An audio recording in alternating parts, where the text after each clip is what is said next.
Sejam todos bem-vindos a mais esse podcast. Eu sou Henrique Moro, estou aqui com o professor José Corman. Que prazer, tá? Tudo bem. Pode perguntar, pode falar o que quiser, que estou à disposição. Desculpa a falha, eu pensei que você ia continuar. Não, tranquilo. Desculpa a falha minha. Bom, pessoal, esse podcast a gente vai fazer um pouquinho diferente dos anteriores. Lembrando que a gente vai ter vários depoimentos aqui. Vão ser depoimentos do nosso querido Giovanni, do Gabriel, da Vanessa também. Nossos queridos amigos que já participaram de alguns podcasts. E hoje estamos recebendo o professor José Corman para uma entrevista, né? Uma pequena entrevista. E juntamente com os depoimentos dos meus amigos, a gente vai fazer esse podcast sobre a guerra na Ucrânia. Bom, professor, eu vou começar com a primeira pergunta do questionário que eu montei. O que está por trás dessa invasão da Ucrânia?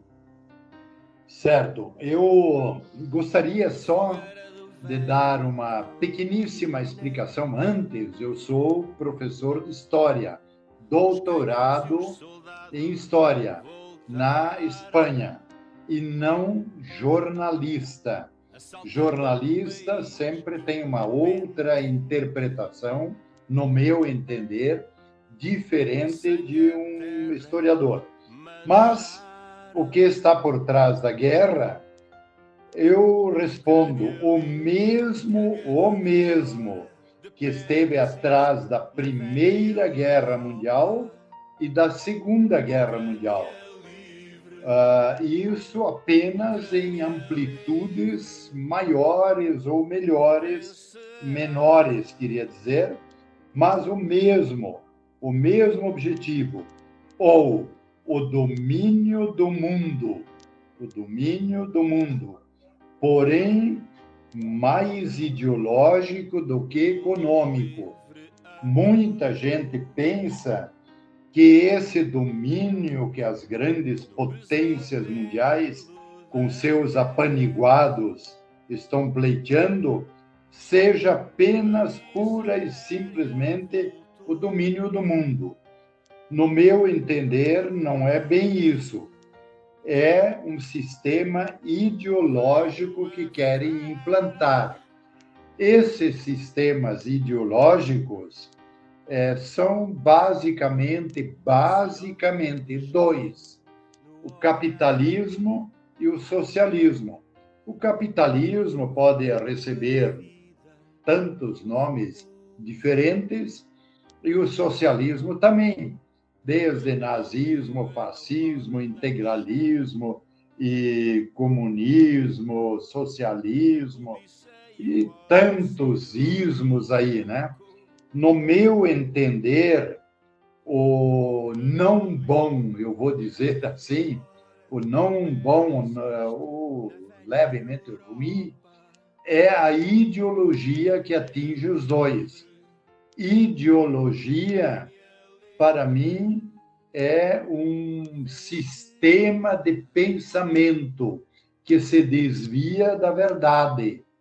A verdade, quando se fala em verdade, muita gente já puxa para a religião.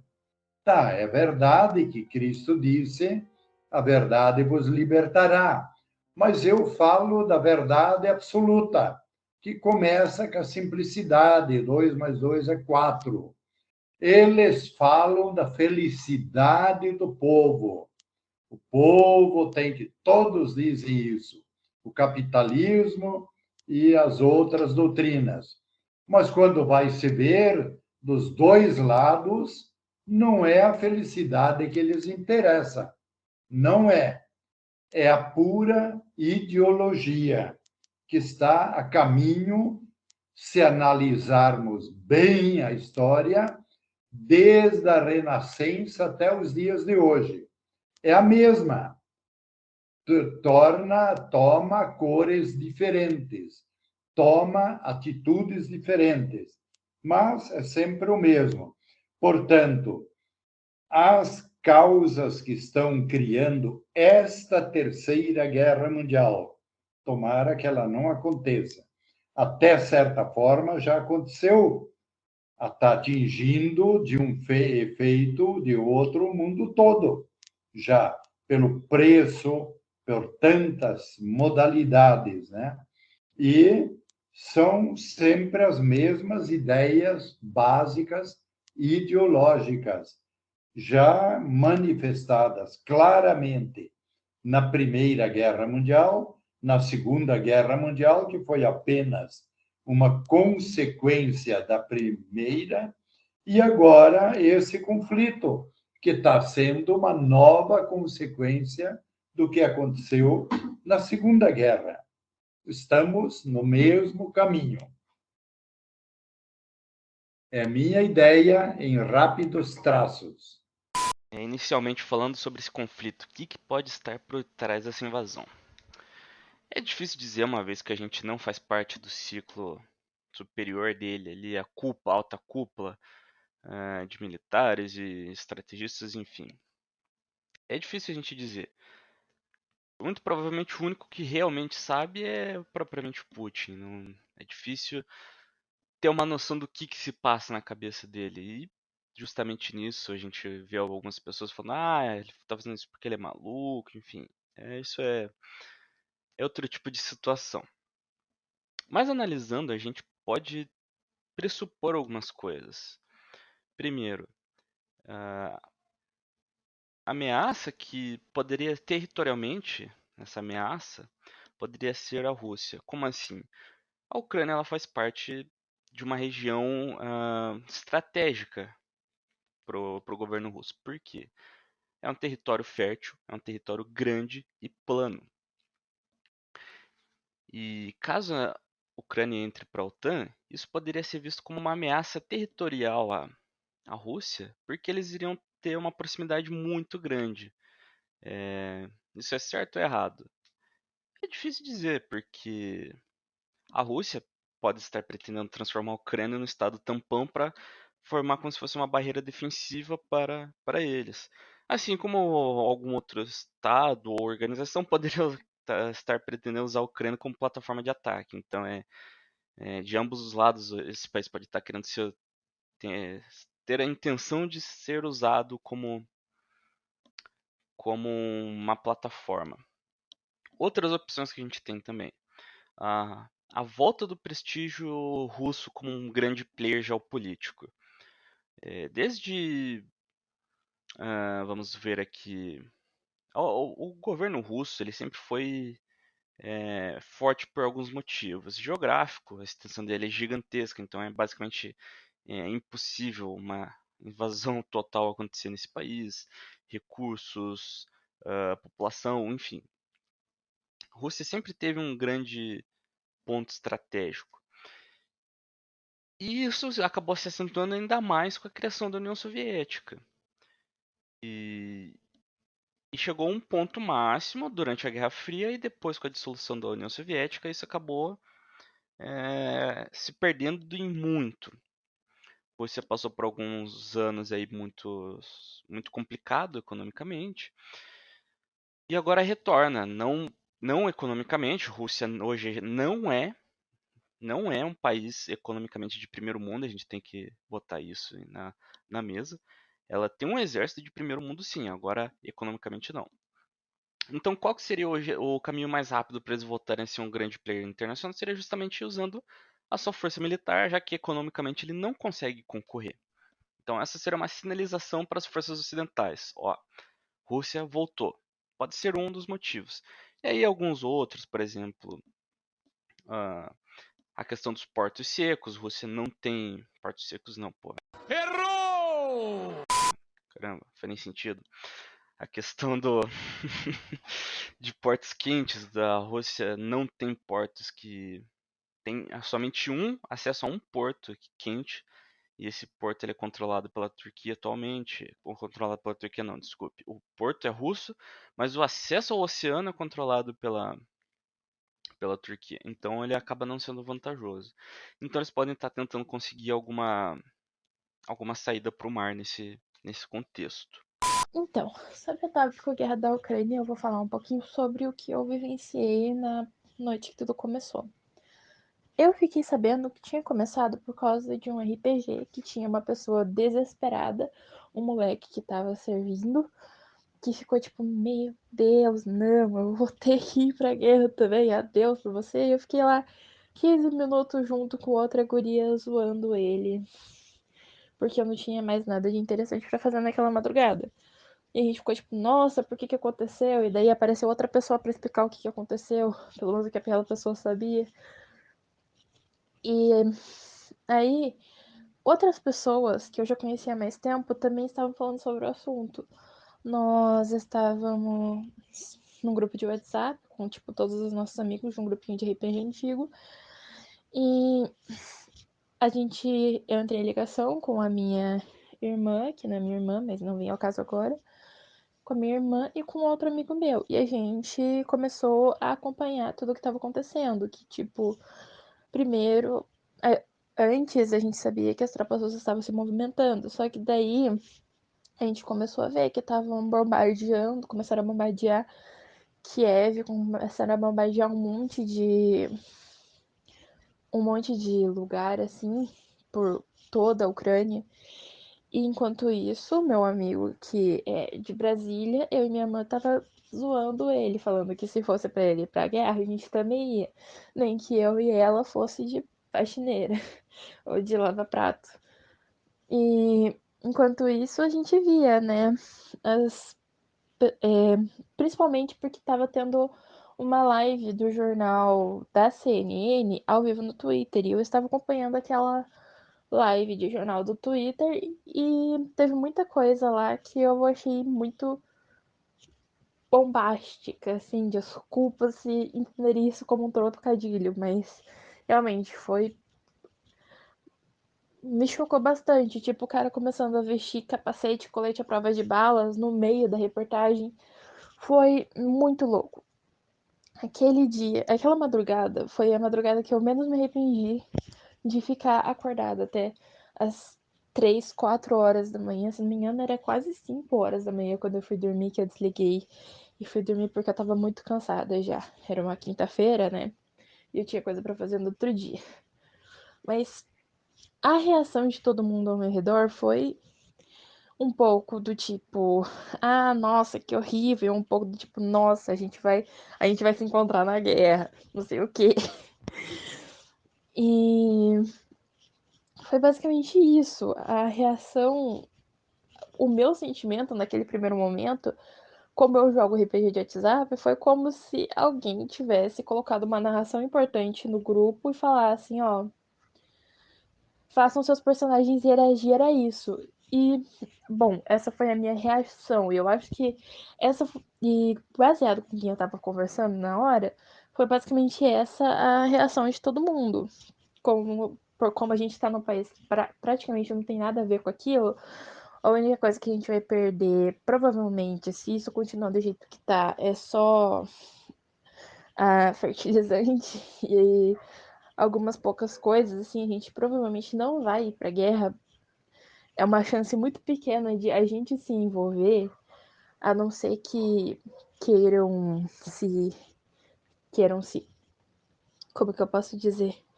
Os outros países queiram se intrometer. Mas foi essa sensação de todo mundo. Tanto que eu perguntei pra eles, tipo, nossa, esse negócio tá sendo assim, como se fosse alguém chamando a gente pra algum evento de RPG, né? Minha irmã e o meu amigo concordaram, tipo, nossa. E depois disso eu comecei a acompanhar no jornal. E foi praticamente seguindo com esse mesmo sentimento, como se eu tivesse num RPG, só que na vida real. Não. Porque a gente não tá sendo tão afetado assim. E essa tá sendo a reação de todo mundo ao meu redor desde então. É só a gente comentando se aconteceu alguma coisa nova. Tipo, quando a Rússia conquistou Chernobyl. Eu fiquei tipo, nossa, gente, vocês viram que a Rússia conquistou Chernobyl, não sei o que destruíram o Antonov N-225. Essa foi a coisa que me deixou mais pé da vida nessa guerra, a destruição do Antonov N-225, porque eu sou nerd de avião. E eu fiquei muito triste, foi a coisa que mais me abalou. Pode até me chamar de sensível, mas a coisa que mais me abalou, assim, que mais me deixou triste foi a perda de um avião que era o meu avião favorito. Eu espero que eles reconstruam algum dia, mas Vamos ver. Enfim, é sobre isso que eu tenho que comentar, que eu vou comentar sobre essa guerra, porque foi basicamente isso que foi a minha experiência com isso. Tipo, a minha experiência pessoal, como uma das pessoas que estava acordada com insônia naquela madrugada fatídica do dia, não lembro qual que era o dia, naquela quinta-feira. O que está por trás da invasão da Ucrânia? Bem, por trás da invasão da Ucrânia, na minha visão, tem muita questão de ego e política do Putin. Ele quer o território que já foi da União Soviética muitos anos atrás. Ele, por ser um ex-soldado da União Soviética, ele tem muito, desse apelo cultural forte de nacionalismo pelo país dele. E questões políticas, porque ele não quer que a OTAN entre, quer dizer, ele não quer que a Ucrânia entre na OTAN, porque isso afetaria ele diretamente, porque a Ucrânia é uma porta de entrada facinha para mísseis, não somente mísseis, mas para tropas da OTAN, quando ocorresse alguma invasão ou algo. Então, para mim, esse é o motivo da invasão da Ucrânia. Eu acredito também que a Rússia ela deva. Essa guerra não deve se prolongar por muito mais tempo. Vai surgir um acordo ali entre a Rússia e a Ucrânia nos próximos dias. E acho que ela vai chegar ao seu fim. Eu acho que o Putin ele não vai tentar conquistar nenhum outro território além da Ucrânia, porque a Rússia ela é cercada por países membros da OTAN. E se a Rússia tentar atacar um desses países para conquistar território, alguma coisa nesse sentido, a OTAN vai reagir. E a OTAN reagindo, a guerra vai envolver Estados Unidos, a Inglaterra, essas grandes potências bélicas, né? Então eu acho que a Rússia não vai mexer com os países da OTAN, que são os outros países próximos ali, ela vai só na Ucrânia, como a Ucrânia não faz parte da OTAN, então vai ficar nessa relação, e eu acho que essa guerra não se prolonga por muito mais tempo.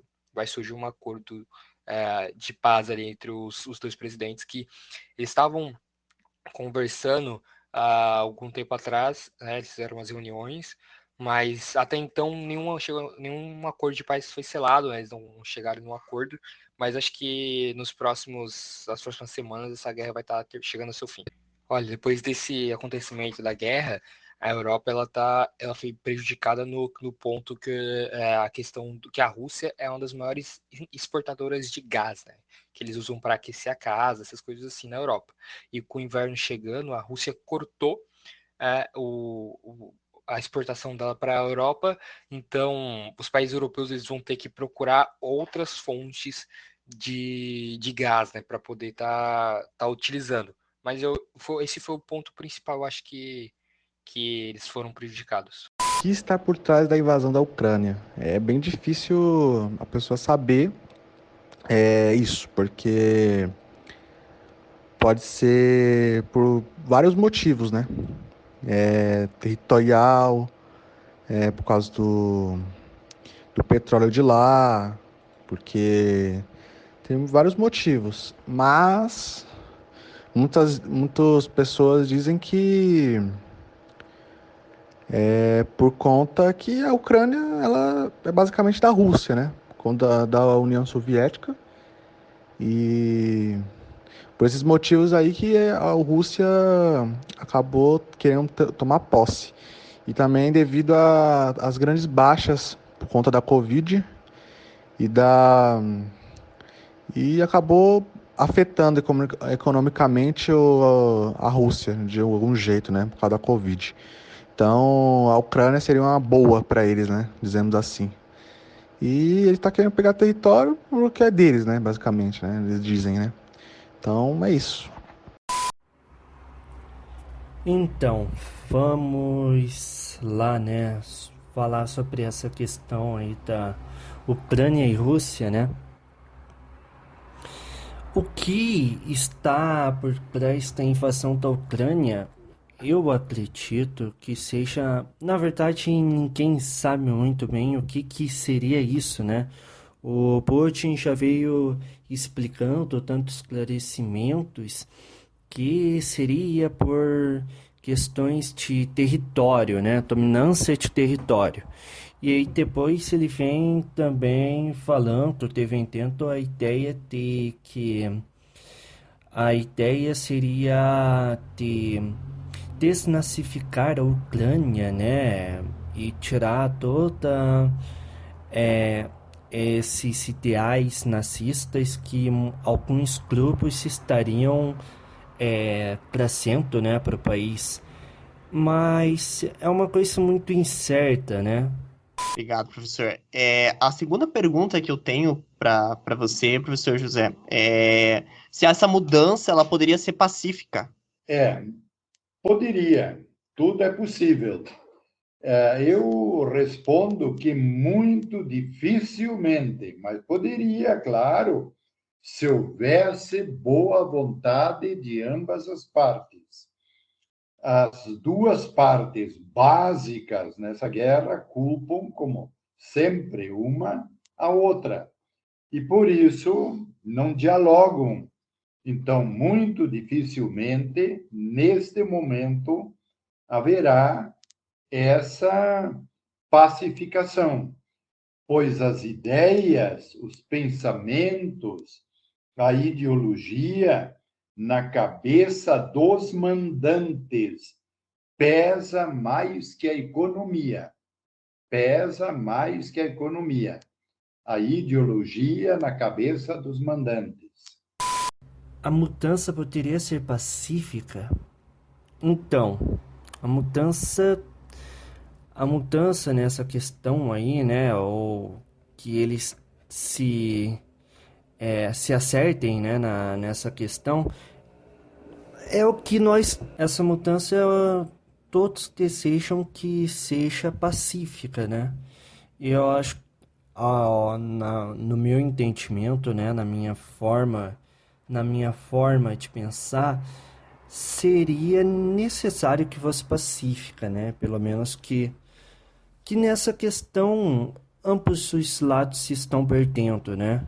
Perdendo muitas coisas. Então ninguém sai ganhando, vamos dizer assim, em confronto ou numa guerra, né? Mudança poderia ser pacífica? É difícil dizer, sempre pode ser, a realidade é essa. Eu vi recentemente um estudioso sobre isso falando algo bem interessante, que duas democracias nunca se atacam. Então poderia ser pacífico? Poderia. As pessoas estão dispostas a serem pacíficas? Essa é a questão. Eu li num livro há um tempo atrás, e ele falava sobre guerras, né, durante a história, ele dava um contexto bem interessante. Você tem algumas variáveis que são analisadas. Você tem o que é ganho com a diplomacia e o que é perdido com a diplomacia. O que eu perco com a diplomacia. E o que eu vou ganhar com a guerra e o que eu vou perder com a guerra. Então é feito esse balanceamento. E aí é tirada essa decisão.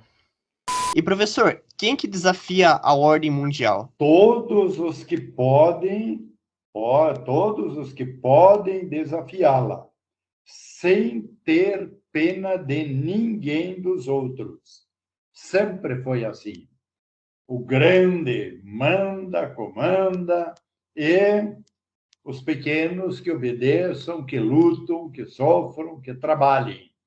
Um dia, numa sala de aula em faculdade, eu estava lá como professor, e os universitários, o momento, a ideia favoreceu. E eu sempre sou a favor de se discutir as ideias, os pensamentos, assim por diante, as ideologias. Aí deu um debate.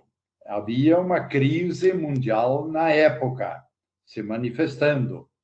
Guerra ou não guerra? E os alunos votaram. Então, uns votavam guerra, o mundo capitalista tem que dominar o socialista, o comunista, ou como quer que chamem. E outros, não, esse mundo socialista tem que combater os outros. E foi, uns votaram para a guerra e lá se foi. De repente, um aluno muito quieto, atencioso, adulto já, pediram para que ele também se manifestasse. Aí ele disse: pois olha, se der guerra, eu gostaria de ser o grande general mandante nessa guerra e queria mandar para a linha de frente na luta aqueles que se declaram a favor da guerra, porque os que são a favor nunca vão para a linha de frente. Quem desafia essa ordem, realmente essa jogada da invasão da Ucrânia foi algo que por muita gente desconsiderava que fosse possível, e isso vai chacoalhar o tabuleiro geopolítico. Agora a gente tem que ver quem que vai conseguir se movimentar bem e conseguir sair numa posição mais forte do que entrou. Professor, a quarta pergunta que eu fiz aqui é referente já mais específico. Se a Rússia ela desrespeitou a lei internacional invadindo a Ucrânia? Olha, o tanto quanto eu estou sabendo disso, que geralmente nós aqui longe não chegamos perto da realidade concreta. Nós ficamos muito no que os ideólogos falam. Mas, se for o que eu conheci, a Rússia não desrespeitou, porque havia um contrato assinado que na Ucrânia e naqueles países que eram do Pacto de Varsóvia, os capitalistas tinham e têm a OTAN, e os socialistas o Pacto de Varsóvia. Aí vários países como a Ucrânia, Polônia, Estônia, Letônia, Bielorrússia e etc. E aí, de repente, resolveram, e a própria Rússia concordou, acabar com a URSS, União das Repúblicas Socialistas Soviéticas. Aí, eu não vi o tratado, mas por informações dizem que existe um tratado que foi feito na época que os países da URSS, que a Rússia iria deixar livres, separados, mas ela não queria que nesses países a OTAN colocasse armamento. Não queria. E foi um tratado assinado. E a Ucrânia desrespeitou esse tratado. E aí a Rússia se ofendeu. É como, por exemplo, a China e Taiwan. Taiwan, uma ilha que sempre foi da China, mas quando a China ficou comunista, Taiwan não quis ser comunista, não aceitou. Aí a OTAN, os Estados Unidos, os grandes líderes, entraram no meio e fizeram um acordo. Então, a Taiwan, que fazia parte da China comunista, vai ficar independente da China comunista até o ano tal. Não me recordo agora exatamente o ano. Esse ano eu sei que já passou. E Taiwan não foi entregue para a China comunista. E agora a China comunista quer invadir Taiwan porque o tratado não foi cumprido. Esta é a grande maldade. As grandes potências do mundo obrigam como que potências menores a assinarem tratado para receberem a paz e, finalmente, depois são usados como joguetes. Muitos dizem, se é verdade, seria só o presidente da Ucrânia dizer: não tragam armas da OTAN para dentro do meu país, estaria tudo resolvido. Mas foram colocando armas. Aí o estupim de tudo que aconteceu e continua acontecendo. Erros de, talvez, ambas as partes, né? Um sozinho não briga.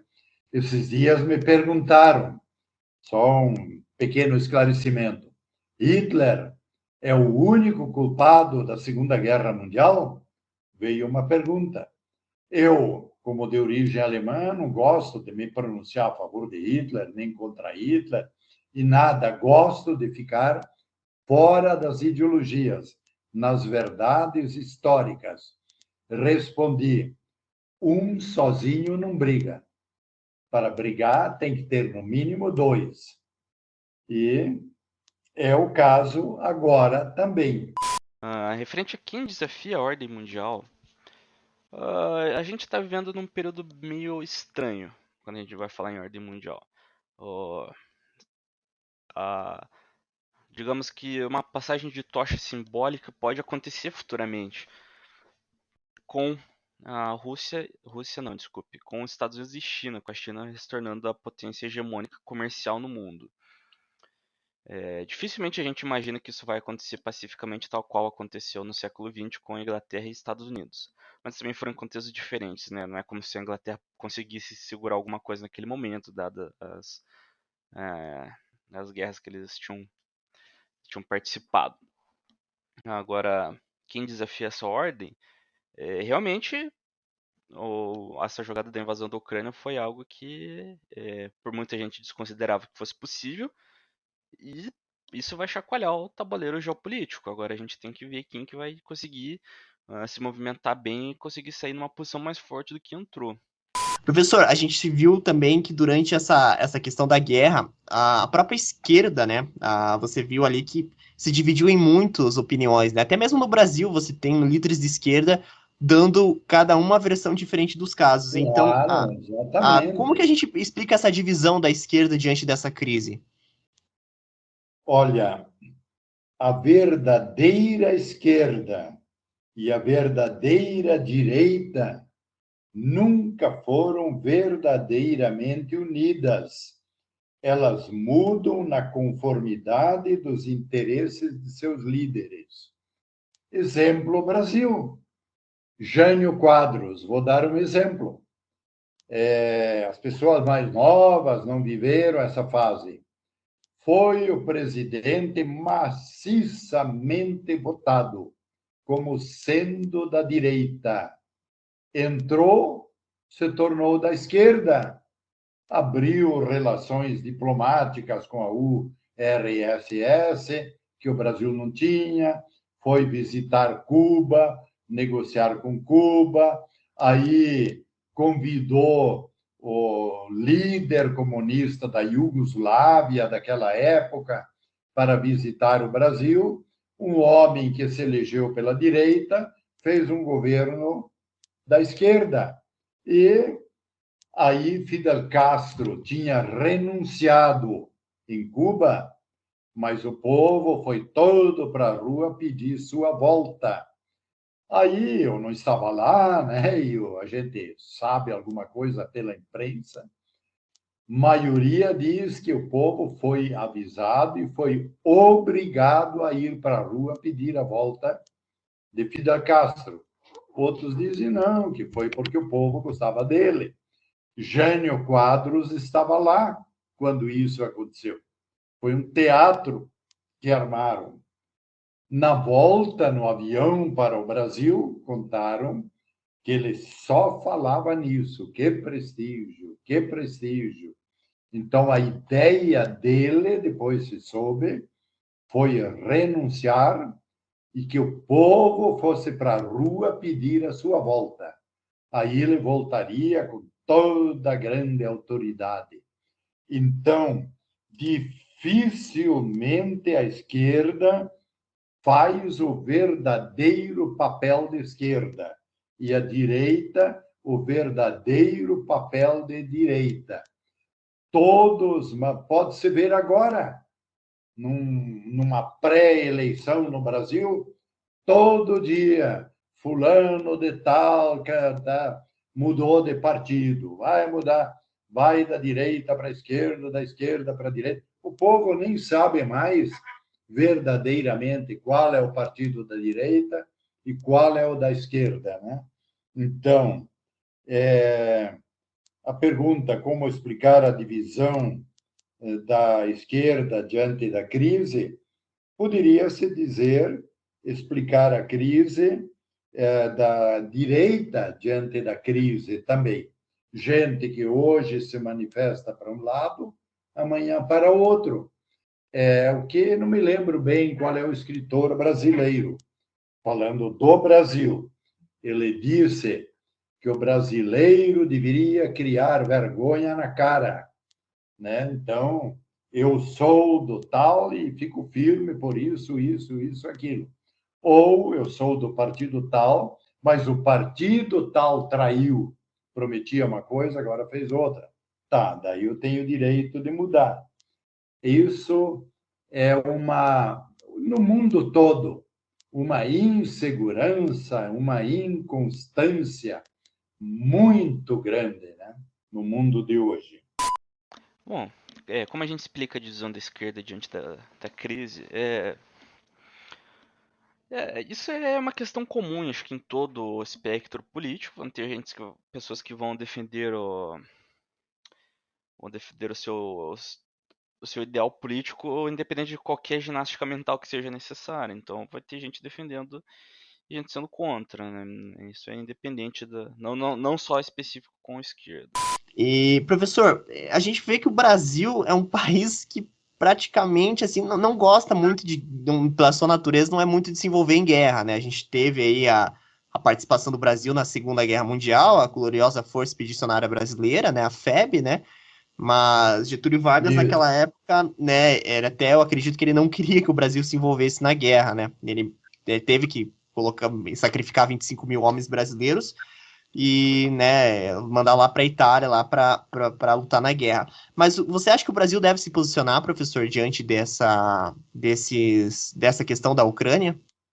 Eu pensei bastante nisso e eu responderia sucintamente dizendo sim, deveria, se tivesse ideias claras e nitidamente definidas, segundo pensamentos lógicos.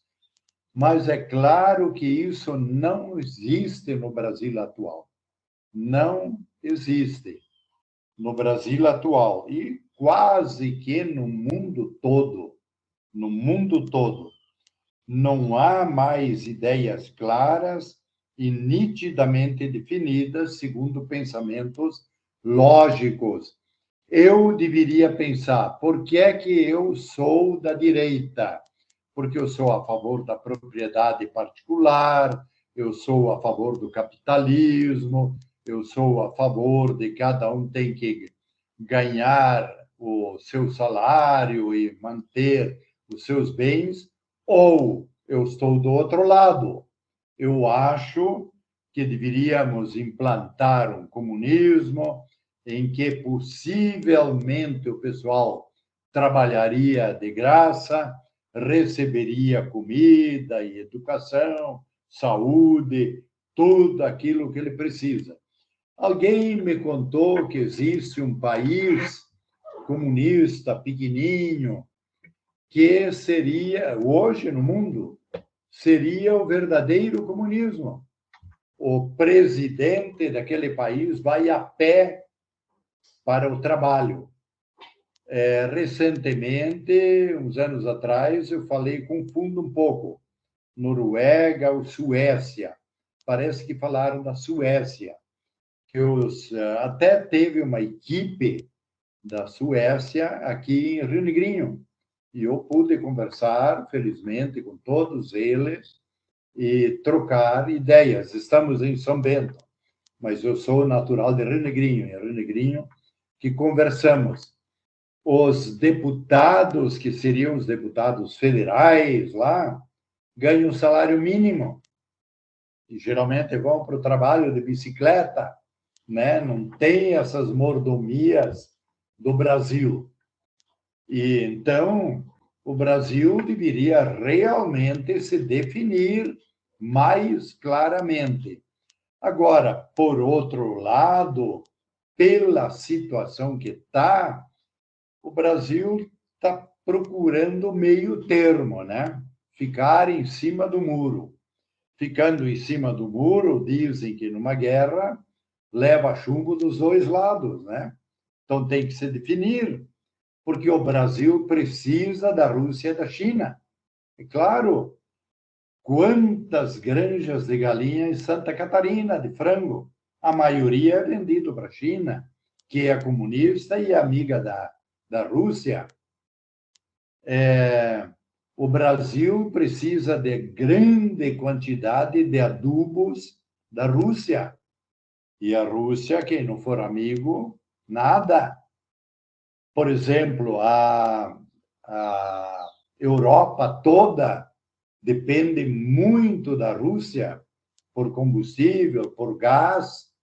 Aí o brasileiro acha, não, o gás não é importante. Por quê? Porque aqui no Brasil tem alguns carros a gás e os fogões nos lares a gás. Pouquíssimas indústrias a gás. A Europa, muita indústria que usa o gás russo. E de fogão e de aquecimento no inverno. A Alemanha tem uma proposta que até o ano tal não deve mais andar automóvel na Alemanha, não sei, parece que já está aí, movido a petróleo, né, a gasolina, derivados do petróleo. Então, o Brasil, sim, eu acho que deveria ser homem, como falo na gíria aí, né? E a palavra homem, no verdadeiro sentido da palavra, significa homem e mulher e criança, gênero humano. O Brasil deveria ser homem e sempre se definir mais claramente, porque muitas vezes ele fica no meio termo e aí acaba se perdendo. E olha, eu até, Henrique, gostei de uma coisa que você falou, que o Brasil, de modo geral, é pacífico. Nunca gostou de guerra. Foi a força. Dizem que ele fez o genocídio no Paraguai. Grande calúnia. Diz que o defeito do povo brasileiro é falar mal do seu país, sempre. Quem começou a guerra do Paraguai, violenta, estupidamente, foi o próprio Paraguai. E o Brasil teve que se defender. E assim, em todas as outras situações, ele nunca realmente gostou. É gente pacífica. Sim, sim.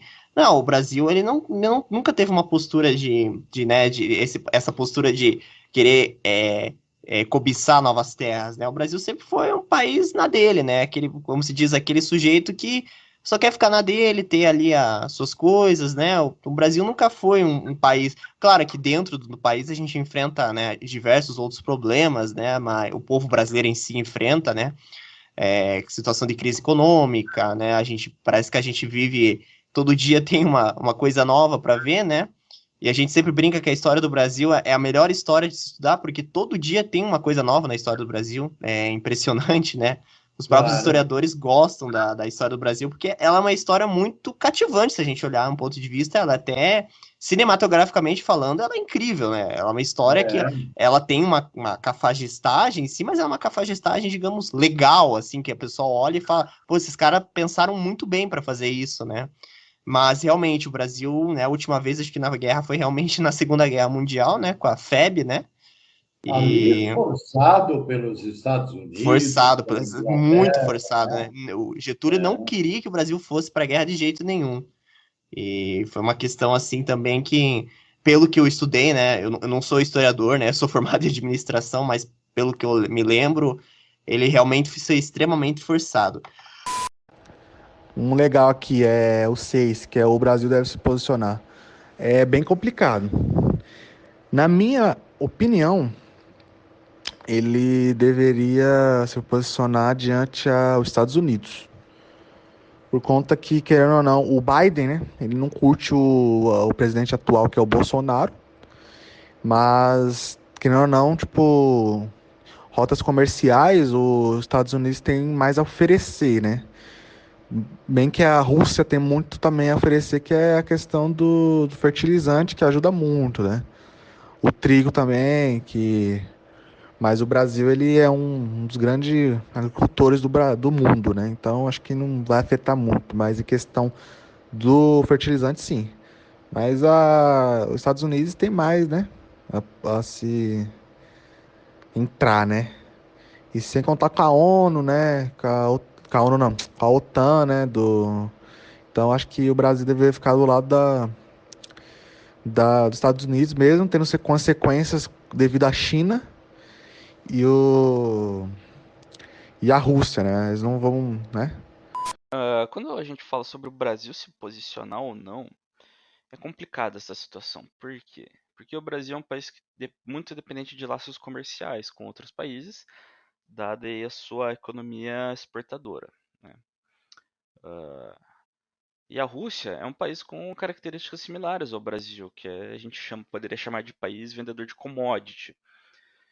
E o Brasil se posicionando firmemente de um lado ou de outro pode acabar trazendo algumas consequências econômicas ruins. Então eu acredito que dar a entrevista ali condenando a ação e tal, beleza, mas eu não acredito que deva passar disso, até porque isso iria subir o sarrafo um pouco e aí poderia posteriormente ter que responder a esse posicionamento. E, professor, uma coisa que assim, a gente percebe, pelo que a gente está percebendo pelas mídias, o exército russo não está sendo bem sucedido na Ucrânia. O que o senhor tem a falar sobre isso? Olha, é difícil saber claramente, pois as notícias são muito parciais e nem sempre verdadeiras, né? Eu acho que o que nós recebemos de notícias aí é, de certa forma, uma política para criar ideia a favor disso, a favor daquilo, e contra isso, e contra aquilo. Não se recebe, no meu entender, notícias claras dos dois lados. E já os antigos romanos, antes de Cristo, quando tratavam de assuntos desse tipo, na língua latina, né, diziam auditor altera pars, escute também a outra parte. É fácil eu escutar a parte que eu sinto simpática do meu lado e apoiar. Para eu ser realmente não ideológico, mas científico, eu tenho que ouvir as duas partes. No meu entender, não estamos ouvindo as duas partes. E mais uma, eu acho que ali tem táticas secretas também, como nas guerras sempre tem, né? Sempre, sempre, sempre. De repente, o exército contra a Rússia ou da Rússia contra eles tem táticas de ir até um certo ponto, parar para, sei lá, estudar ou criar um clima psicológico. Por exemplo, sobre a Segunda Guerra Mundial, tem publicado até hoje mentiras e mais mentiras. Hitler teria matado a esposa dele, Eva Braun, com veneno. E ele se matou com tiro. E os corpos foram queimados. Mas as caveiras ficaram preservadas. A Rússia, cientistas russos, examinaram as caveiras, são duas caveiras femininas. E eu conversei pessoalmente com gente importante, judeu, que estava bem informado nessas coisas, até escrevendo. Hitler saiu vivo da Alemanha, foi para a França, da França foi levado para a Argentina, e claro que ele está morto, até pela idade hoje já, né? Mas dizem mais que ele esteve no Paraguai e morreu no Mato Grosso casado com uma negra. Tá. Muita história da Segunda Guerra. Da Primeira Guerra, um pouco. Da Segunda, muita. Está escondida. Está escondida, muita coisa já está escrita. é proibido divulgar, e assim por diante. E na guerra atual, Ucrânia e Rússia, também não está se falando a verdade aí, né? Por isso, a gente tem que ouvir, tem que analisar, tem que pensar nas duas partes, porque é aquilo, ouça as duas partes e não venda a tua cabeça para ninguém. Crie teus pensamentos, tuas ideias claras, nitidamente definidas. O exército russo está sendo bem sucedido? Isso não é uma resposta tão fácil de se conseguir, porque é difícil a gente conseguir alguma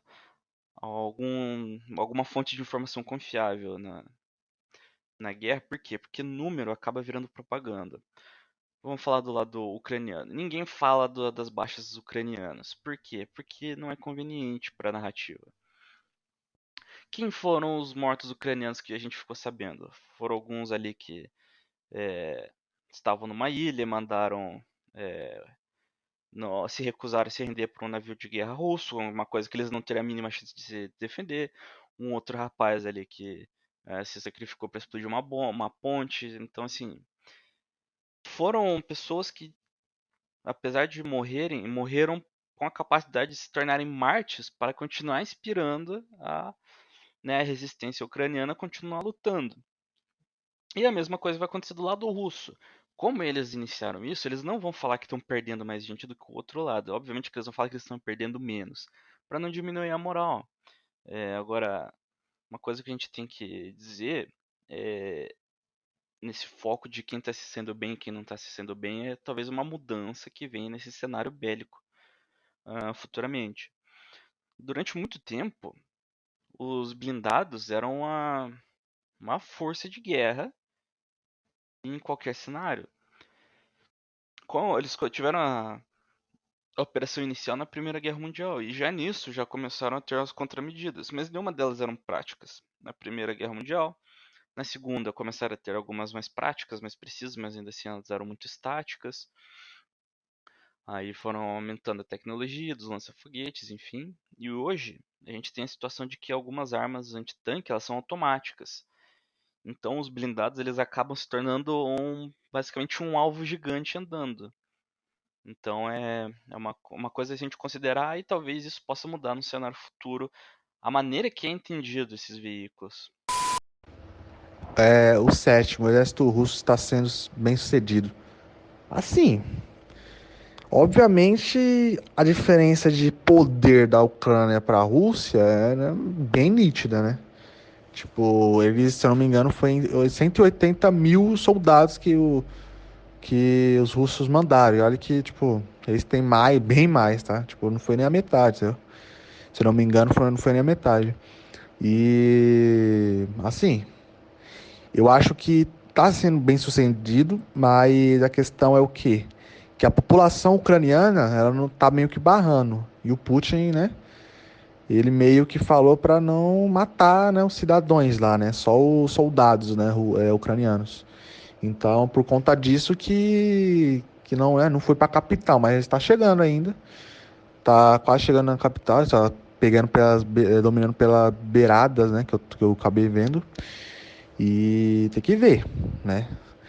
Isso aí é uma coisa mais, assim, sinceramente, infelizmente não tem o que fazer, né? A Ucrânia é muito mais inferior à Rússia, né? Então, tipo, é questão de tempo disso aí acabar, né? Professor, a oitava pergunta que eu tenho aqui é como se explica a posição da Europa e como é que ela está diretamente afetada com relação a essa guerra na Ucrânia? Olha, eu acho que em parte eu já respondi, mas vamos lá. É claro que o mundo todo está sendo afetado. Por exemplo, nós brasileiros, preço do combustível, perigo de não trazer adubos da Rússia, perigo de Santa Catarina, com tantas granjas ultramodernas, não poder mais vender seus frangos e assim por diante. Mas está sendo a Europa afetada diretamente por esta guerra. mas a Europa especialmente está sendo afetada e vai ser a mais afetada, porque uma guerra mundial é o que explico para muita gente. Guerra mundial não necessariamente vai ter cair bomba em Curitiba, em São Bento, em Rio Negrinho, em Corupá, Joinville, sei lá, no Brasil. Não, ela afeta indiretamente o mundo inteiro. De repente, uma porção de granjeiros perdendo o seu emprego.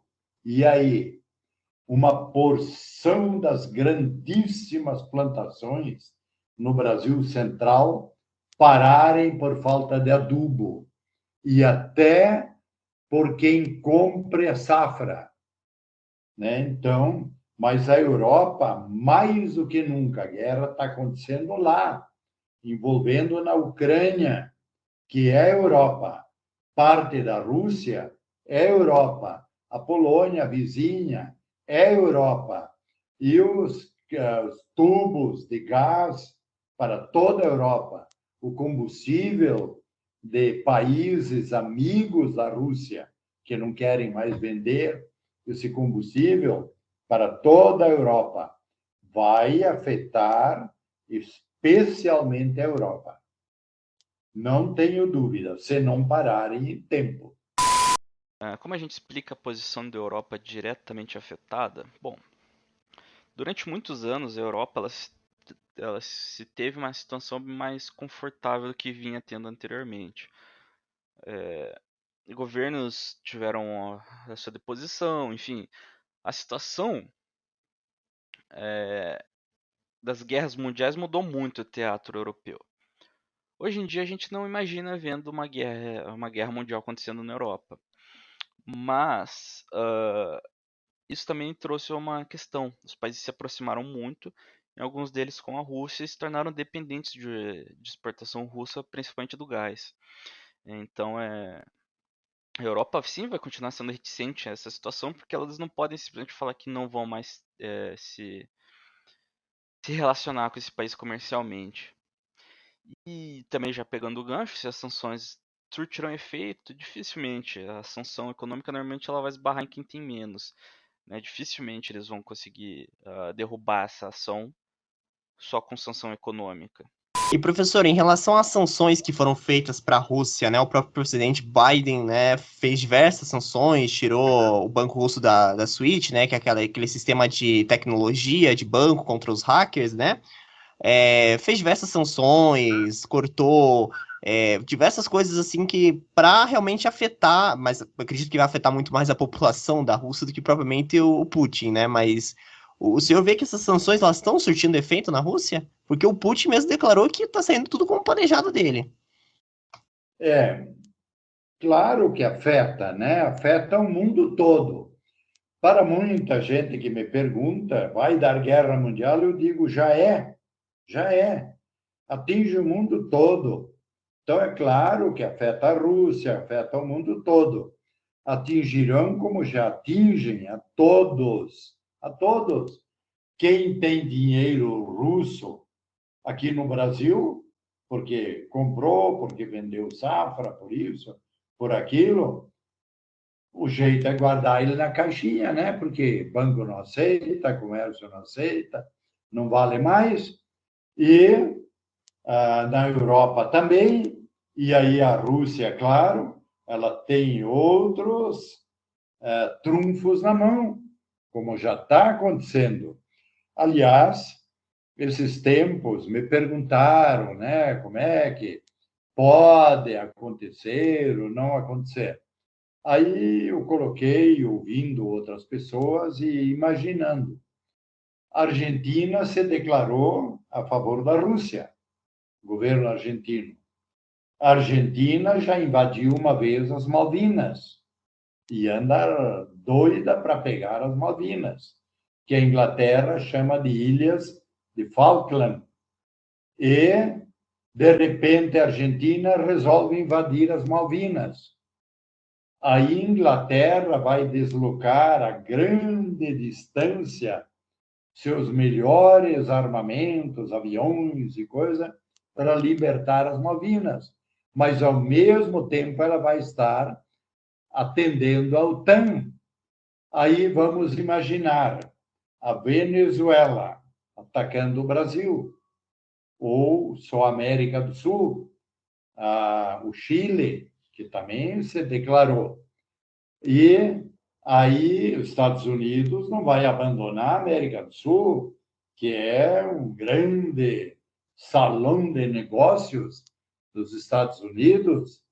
Aí, de repente, o México, tivemos a oportunidade, o Marcos e eu, agora há pouco, de falar com uma mexicana que anda por aí.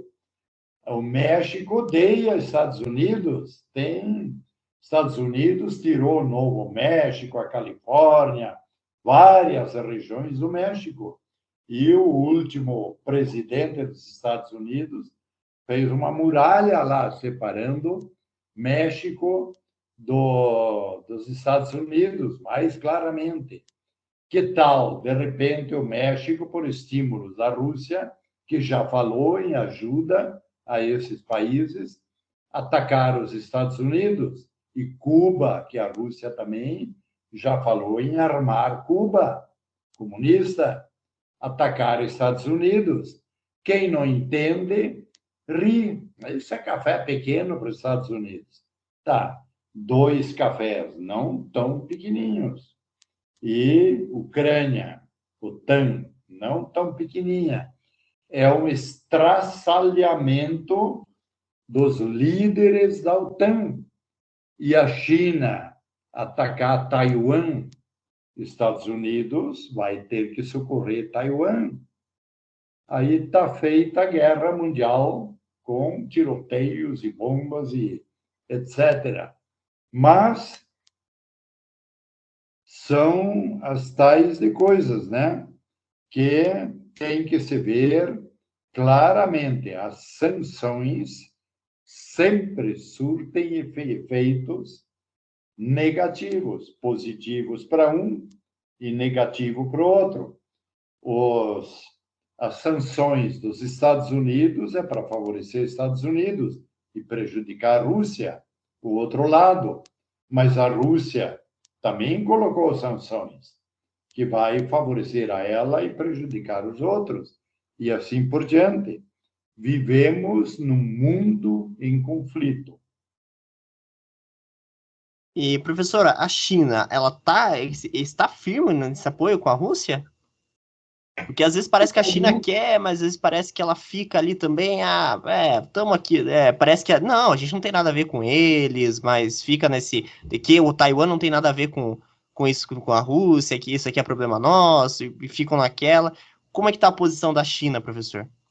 Olha, eu não duvido na posição a favor da Rússia. Países comunistas, que a Rússia sempre apoiou, fortificou, e a China sempre esteve do lado. Tá.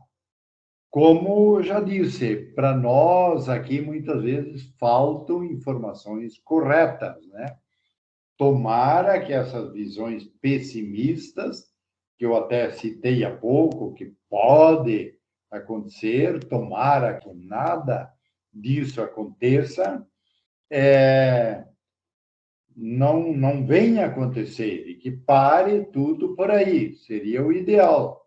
Mas todos têm a sua pistola pica-pau já carregada e pronta, né? Todos têm.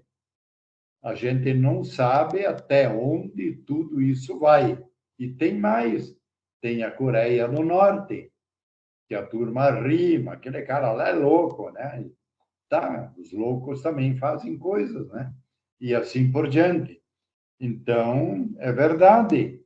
Vale a pena pensar, analisar sem ideologia. Pensar profundamente. Eu te dou os parabéns, Henrique. Eu não te conheço assim pessoalmente, não te conhecia, embora parece que de longe com sobrinhos meus temos relações, né? Mas Temos. e é bom. Tomara que tudo dê certo, tudo vá bem. A China estará firme no apoio à Rússia? A China ela estará firme em apoio à Rússia enquanto for conveniente. A gente tem que ter isso em mente, porque a China ela não vai se envolver militarmente em apoio à Rússia de modo nenhum. Até porque ela vai ter muito mais a perder do que a ganhar com isso. Mas por enquanto, né, algumas empresas chinesas vão ter um espaço de mercado russo gigantesco, dadas as sanções, então, enquanto isso estiver sendo vantajoso, com certeza eles vão continuar dando esse apoio. E já pegando, falando sobre esse gancho, né? E, professor, as negociações estão longe de acabar isso aí? Ou você acha que já está assim, caminhando para um cenário de vamos baixar armas, vamos tirar nossas tropas da Ucrânia? Como é que está essa relação entre as negociações? Tá, essa pergunta 11, né? Há chances de reais negociações? Isso, eu tenho anotado as perguntas aqui. Sim, sempre houve e sempre haverá essas chances. Eu gosto muito de um ditado gaúcho. Todo mundo já ouviu falar de gaúcho, né? Bombacha, chimarrão, bota, chapéu com barbicacho e lenço, com 3 tipos de nós, para mostrar se está inteiramente livre para as madames, ou se já está compromissado, ou se já está casado. Pelo nó você pode conhecer. Tá. O gaúcho tem um ditado que diz assim: se aqueles que fazem as guerras sentassem e mateassem, as guerras não aconteceriam. Falta explicar um pouco a palavra matear, que alguém pode pensar, matar, então sentassem e matassem os inimigos. Não, para o gaúcho, matear é tomar chimarrão, né? Chimarrão. Tem um canto que diz chimarrão com água quente, né? Fala, faz milagre, livra a gente de qualquer indigestão, qualquer, até psicológica. Se Rússia, Ucrânia, Estados Unidos, Inglaterra, que são os principais, fossem homens de coragem, sentassem na mesma mesa, tomassem um chimarrão, ou como eles não tomam chimarrão, quem sabe vodka e quem sabe whisky, quem sabe uma bebida norte-americana lá, e conversassem, dialogassem. Olha, aqui em São Bento, 3 sócios de uma grande empresa, sócios, irmãos, de repente começaram a se desentender. Foram homens de H maiúsculo. Chegavam na fábrica, se trancavam das 7 horas em que o operário começa, e eles também, até às 10. Era proibido entrar na sala de reunião. Todo dia, conversando, trocando ideias, até que chegaram num acordo. E a indústria continua unida e próspera, vigorosa. Se essa gente tivesse a coragem de dialogar sinceramente e ouvir o que o outro diz, porque tem gente, então vamos numa reunião, mas nessa reunião só eu falo. Não, então não é reunião, não precisa nem fazer reunião. Todos têm que poder falar, todos têm que ser ouvidos, todos têm o direito a ter uma resposta do que falou, assim por diante.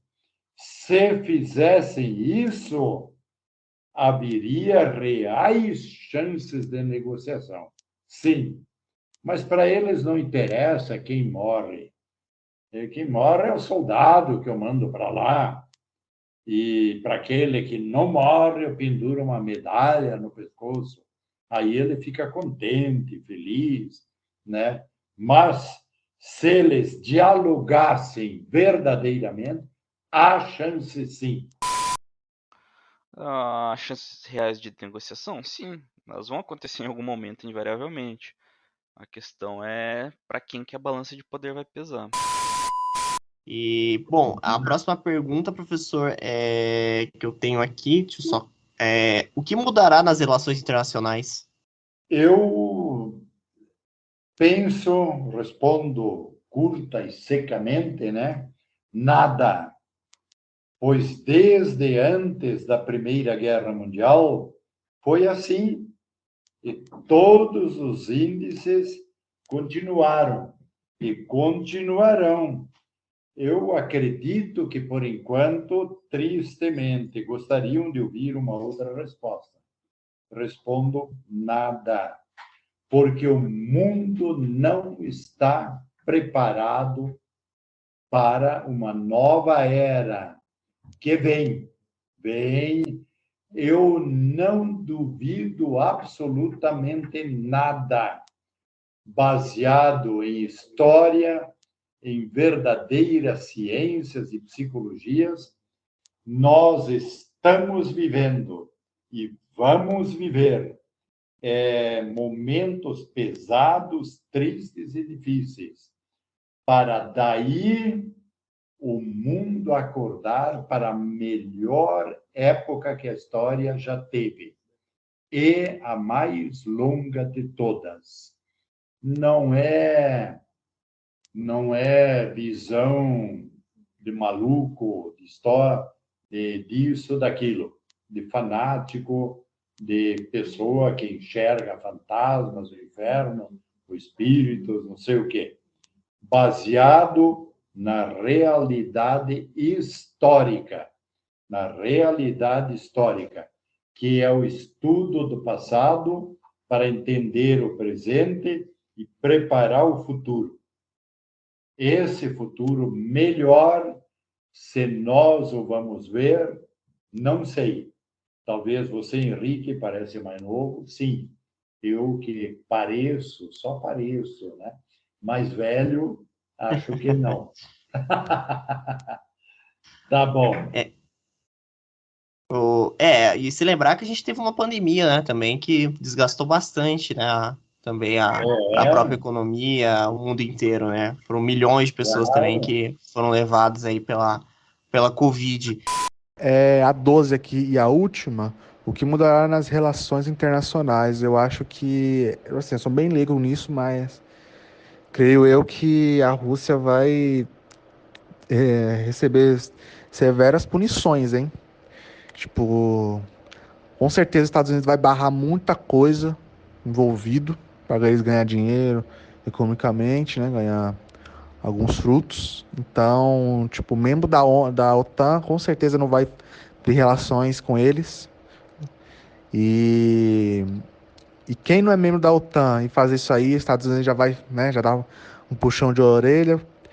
E é bem complicado, porque eu acho que não tá aqui, os Estados Unidos ele é muito complicado nesses assuntos, né? Eu acho que eles tipo manda muito no mundo. E eu acho que tipo não que a Rússia deveria mandar também, mas deveria ter mais países para mandar também que nem eles, porque tipo não é assim que funciona, é só um país que dita as regras, né? Então é complicado. Mas eu acho bem difícil. A Rússia ela vai se dar bem mal nisso aí. Depois que acabar a guerra, você vai ver. E é isso. Acho que é tudo que eu tenho para dizer. Muito obrigado aí pela participação no podcast. E nas próximas eu vou comparecer de novo. Muito obrigado. E o que vai mudar nas relações internacionais? Isso é uma questão bem interessante. A gente vive num tempo onde guerra, principalmente no Ocidente, era algo inimaginável. Extremamente distante do que a gente imaginava, principalmente em questão territorial. Ninguém via isso acontecendo.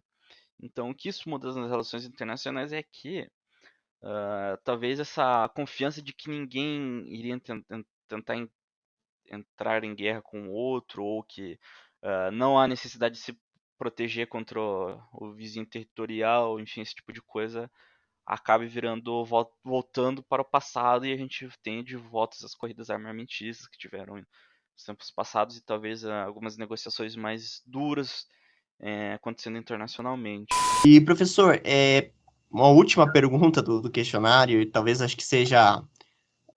A gente não pode se basear, né, mas com os seus conhecimentos hoje, você acredita que há risco de guerra nuclear? Aí eu respondo: as armas existem e foram feitas para serem usadas.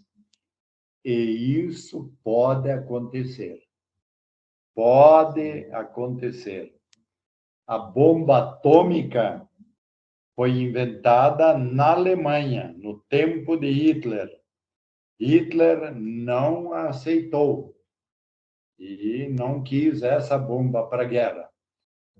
Não me recordo agora o nome, a lembrança me veio, mas ele existe, podem procurar. Ele foi para os Estados Unidos e lá a bomba foi fabricada. E as duas primeiras bombas jogadas sobre o Japão em cidades industriais do Japão. Veja o crime. Não sobre a capital. Não. Para prejudicar a indústria do Japão, que não podia atrapalhar o capitalismo. Então, se hoje existem armas muito mais modernas, né? Elas foram feitas para quê? Para serem usadas. E isso, tomara que não, mas pode acontecer. Eu já me fizeram uma pergunta semelhante. Eu disse, imagine uma linda festa. Eu imagino uma realidade até que aconteceu. Um lindíssimo baile de casamento. De repente entram os estranhos armados, que não foram convidados. E um desses vagabundo armado, que era um grande covarde, conhecido, não andava sozinho, não andava desarmado, todos os maus sempre são covardes, entrou e tirou a noiva para dançar. E dançou e não devolveu a noiva para o lugar dela. Esperou a outra música, dançou. Esperou a outra música, dançou e dançou e dançou. O noivo foi reclamar com o pai da noiva, o sogro. O pai da noiva foi falar com o malandrão que entrou armado. O cara simplesmente arrancou o revólver e matou o pai da noiva. Ora, se você está num aniversário, numa festa, num lugar de amigos, tudo maravilhoso, tudo bonito, de repente entram 2, 3 com um revólver, com um facão na cinta. O que é que você espera disso? O pior, por que é que eles vieram? E vieram desse jeito. O nosso tempo hoje, se fizeram as armas, se elas existem, é porque no momento de desespero, de imaginar que vem vindo sobre ele o pior, vai usar essas armas. E eu acredito que não possa ter uma guerra nuclear, porque eu acho que eles não vão chegar nesse ponto. Eles sabem as consequências se acontecer uma guerra nuclear. Eles sabem que o planeta vai ser destruído e vai acabar a humanidade, não tem jeito, não tem outra opção. Então eu acho que eles não vão usar o recurso da bomba nuclear, né? E se a gente for parar para pensar de todos os conflitos que a gente já teve ao longo da história, né? Se a gente for pegar da Segunda Guerra Mundial para cá, a única vez que a bomba foi usada foi lá a bomba de Hiroshima e Nagasaki, né? Faz as últimas duas. As duas últimas e as duas únicas a serem usadas foi para os Estados Unidos. Depois disso, tiveram vários outros conflitos e nenhum país ousou usar uma bomba nuclear, porque ele sabe das consequências. Então, eu acho que é muito, muito difícil ter uma guerra nuclear. E quando a gente fala em risco de uma guerra nuclear, os russos têm uma política que é a seguinte. Antes de entrar nesse assunto propriamente dito, só um contextinho aqui. Após a Segunda Guerra Mundial, o Exército Vermelho era o mais poderoso do mundo. Isso considerando todas as outras forças aliadas juntas. Então eles criam a OTAN, que seria uma força de resposta em conjunta contra as forças soviéticas. E com o passar do tempo, esse abismo foi diminuindo, e a União Soviética teve que se responder com uma outra organização, que foi chamado Pacto de Varsóvia. E isso para concorrer com a OTAN. Com a dissolução da União Soviética, os russos se viram numa situação meio complicada, porque economicamente eles estavam mal, já no Ocidente as coisas estavam indo bem. Então, tecnologicamente, em investimento militar, eles ficaram muito atrás mesmo. Se tornou assim, uma diferença abismal. E aí eles criaram uma conduta que é chamada escalar para desescalar. O que isso quer dizer? Existem dois tipos de equipamento nuclear. Aqueles que são utilizados contra a retaliação, que são aqueles mísseis intercontinentais que o cara pode atirar do outro lado do mundo e vai acertar. E aqueles de curto espaço de operação, então às vezes vai ser carregado por um avião, alguma coisa do tipo. E, bom, o que é essa tática de escalar para desescalar? Suponhamos que venha um ataque da OTAN à Rússia, eles talvez possam usar um armamento nuclear nisso, tipo, falar assim, ó, a gente usou uma arma nuclear, mas não queria, e acho que ninguém quer isso, então vamos para a mesa de negociação. Isso pode acontecer? Talvez. Mas eu acredito que isso vai levar num caminho muito arriscado para todo mundo envolvido e eu acredito que nenhum dos lados estaria disposto a correr esses riscos. Olha, fica até como recomendação aqui também. Tem um podcast muito legal chamado Petit Jornal. A premissa dos caras é bem legal. É tipo, você tem 5 minutos para aprender sobre economia e relações internacionais. Então, eles lançam episódios diariamente e eles estão acompanhando. Eles postam um episódio todos os dias da guerra. Então, tem lá 16º dia de guerra, 17º, 10º dia, primeiro dia de guerra. Então, eles estão acompanhando todo o período de guerra e fazendo o programa em cima disso. E é muito legal. Eles explicam muito bem. São podcasts curtos, né, de 5 minutos, 10 minutos, 15, até meia hora. Acho que foi o máximo que eu vi lá. Mas é um podcast muito informativo, muito legal. Eu deixei aqui minha recomendação. Então, esse foi o nosso podcast da Guerra da Ucrânia, pessoal. Lembrando que a gente teve que fazer dessa forma através de depoimentos, mas eu consegui montar aqui alguns depoimentos de alguns amigos, o professor José Corman, quero agradecer ele muito por ter gravado essa entrevista com a gente. Bom, pessoal, lembrando das nossas redes sociais, o Instagram do Gimito, vou deixar na descrição também o link do podcast que o Diogo falou, Petit Jornal, né? E também o nosso canal de cortes, né, que é através de animação, Gimito Animação. E também, pessoal, lembrando que no nosso próximo podcast nós vamos estar aqui juntamente com o Pedro novamente para falar sobre Harry Potter. Então não perca o nosso próximo podcast. E é isso, vamos ficando por aqui. Até a próxima. Valeu, falou!